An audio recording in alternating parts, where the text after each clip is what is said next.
Stone emerged from his family's temporary shelter just as the sun rose, his muscles taut as steel, his eyes tracking every movement across the vast grasslands. The air was still cool, but the golden sunlight was quickly warming the plain that stretched to the horizon. He and several other tribe members, a woman named Shadow, and two strong young men called Swiftfoot and Roar had a vital mission today: the hunt. They were Homo Habilis, the handy humans. Sharp Oldowan stone tools, painstakingly crafted by striking quartz rocks together to create cutting edges, hung from their waists. These tools were their most precious possessions, the ones that allowed them to scrape meat from bones, break tough plants, and separate sinew from hide. But today, for hunting a small antelope or perhaps even a young hyena cub, a large and fearsome predator, these tools wouldn't be enough. Their main weapons were intelligence, coordination, and endurance.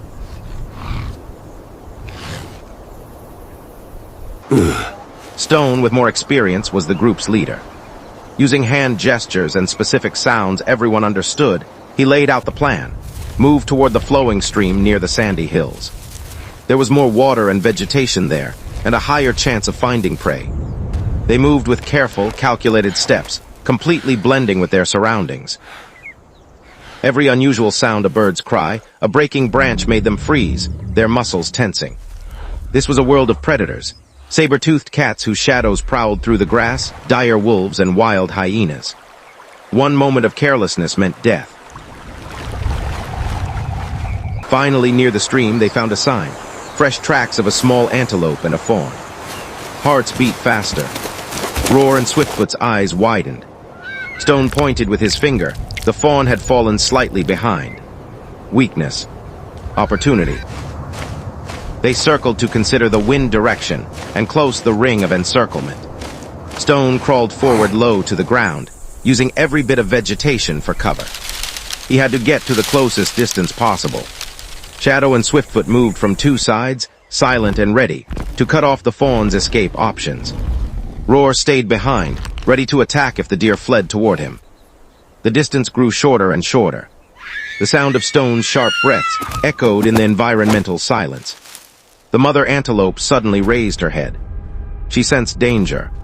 With a loud cry, she warned and leaped toward the open plain. The fawn, confused and terrified instead of following its mother, mistakenly ran toward the sandy hills, where Stone was lying in ambush. Now, no more time for hiding. Stone leaped up with a harsh, deep cry and ran toward the fawn with incredible speed. The deer's terrified wail filled the air. Stone caught it, but the deer freed itself with its last strength and struck Stone. Stone lost his balance and fell to the ground. A moment of pure terror. Would its sharp hooves catch him? Would the commotion attract a larger predator?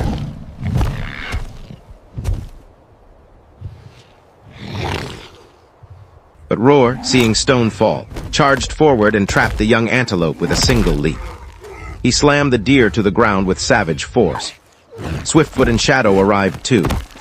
The struggle was brief but violent. Stone quickly got up and delivered the final blow with his sharp stone tool. Silence fell, broken only by heavy breathing and the buzz of insects. Victory. But it was never without danger. They had to work quickly. With the precision and speed learned from trial and error, they separated the fresh meat from bone with their stone tools. Bone marrow, a valuable source of fat and nutrients, was cracked open with larger rocks. They even set aside the hide for covering or binding tools. Stone was always watchful. His eyes constantly scanned the environment, looking for moving shadows in the tall grass or glowing eyes shining from the bushes. The smell of fresh blood was a dangerous scent that could attract lions or wolf packs from afar. And it did. As they were gathering the last pieces, a gentle breeze came from the south, bringing with it a sharp, familiar scent, the smell of a large cat. Stone's heart sank. His gaze fixed on a low hill not far away. There, under the shade of an acacia tree, loomed a massive saber-toothed cat. Its yellow eyes stared directly at his group. A deep, trembling roar erupted from its chest that shook their bones. Run. Run! No signal was needed. Instinct saved their lives. Stone shouted and ran with all his might in the opposite direction from the lion. They abandoned the valuable meat and bones, holding only their precious stone tools. They ran with all the speed and endurance they had gained from long hunts. The lion's roar was now closer behind them, and the ground trembled under its weight. Stone momentarily lost focus, caught his left foot on a root, and fell to the ground. The lion was just steps away, its claws ripped. Was it over? No. Roar, who was running at the back of the group, suddenly stopped, picked up a large rock, and hurled it with all his strength at the lion. The rock hit the lion's flank, causing surprise and pain. This moment was enough for Stone to get to his feet and continue running. They ran in terror toward a dark spot in the distance, the large rocks that were their family's temporary shelter. Reaching there and hiding in the rock crevices, they gasped for breath. The lion's angry roar could be heard from afar, furious at losing its prey. They had survived, but at a great cost.